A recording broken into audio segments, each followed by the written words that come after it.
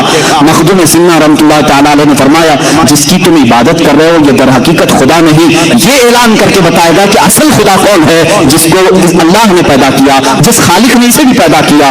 جیسی پتھر سے آواز آئی ان لوگوں نے بھی اسلام قبول کیا. مخدوم سنہ رحمۃ اللہ تعالیٰ علیہ کی اس کرامت کے وہ قائل ہوئے. اللہ کریم نے آپ کے ذریعے سے اس زمانے کے 5000 لوگوں کو دائرہ اسلام میں داخل کیا. تقریباً آپ کی زندگی پاک میں مخدوم سنہ رحمۃ اللہ تعالیٰ علیہ کی زندگی پاک میں جو روایات ہیں 1,10,000 کے قریب لوگ مشربہ اسلام ہوئے ہیں.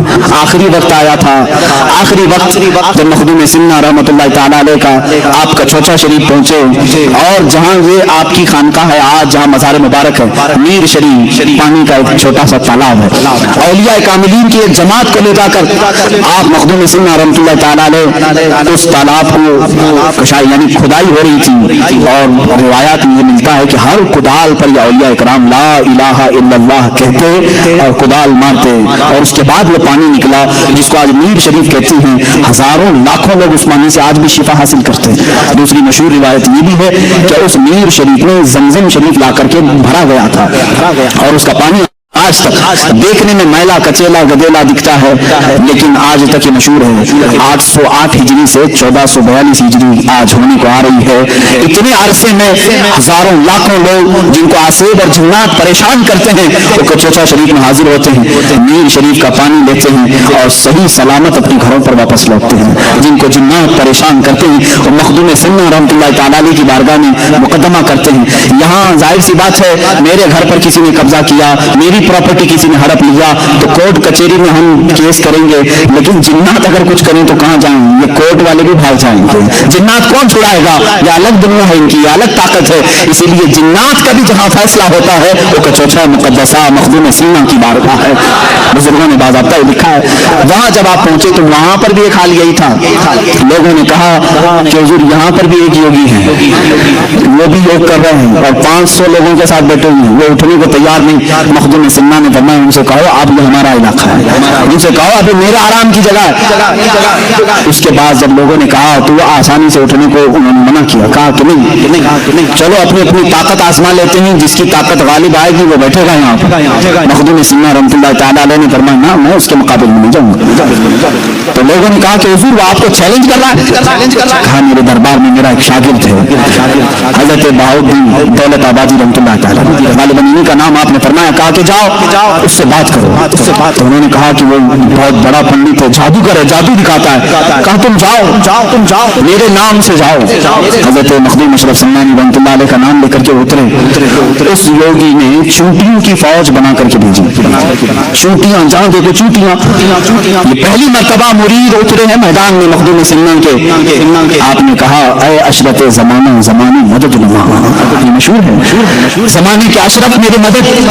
اتنا کہہ کر کے آپ نے پھونک مارا تو زمین پر کوئی چونٹی بھی نہیں کھلا لگی، کچھ بھی. پھر یوگی جی نے اپنے جادو سے شیر بنا کر کے دکھائے. جہاں دیکھو شیر گرراتے ہوئے ہیں. اب کیونکہ سلطان مخدوم اشرف سنانی رحمۃ اللہ علیہ کی اس مرید صادق کا قلب بہت مضبوط ہو چکا تھا. آپ نے صرف اپنے پیر سیدی اشرف جہانگیر رحمۃ اللہ علیہ کا نام لیا اور پھر اس سے کہا یوگی جی ڈپلیکیٹ شیروں سے اصلی شیر کا مقابلہ کیسے؟ یہ بناوٹی شیر ہے. جادو نظر بندی کو کہتے ہیں، حقیقت میں ہوتا نہیں، یہ 3D امیج ہے جو آج بھی ہو رہی ہے. جادوگری سے تم دکھا رہے ہو، ہر ایک طرف مقابلہ اصلی شیر سے کر رہے ہو. آپ نے صرف اپنا چہرہ صرف کھولا، دیکھا تو دور دراز تک کوئی شیر نہیں، سب کے سب غائب ہے. یوگی جی نے مان لیا کہ اب میرا جادو ناکام ہے. اتنے سالوں کی جو تپسیا ہے وہ ان فقیروں کے سامنے نہیں چلے گی. سیدھے آئے. کہا کہ تو کس کا آدمی ہے؟ کہا چل میں تو ایک شاگرد ہوں، اصل کے پاس لے جاتا ہوں. وہ یوگی جی آئے مخدوم اشرف سنانی رحمۃ اللہ تعالیٰ علیہ کے دربار میں. جیسے ہی دیکھا انہوں نے کہا آپ جس طاقت کو حاصل کیے ہیں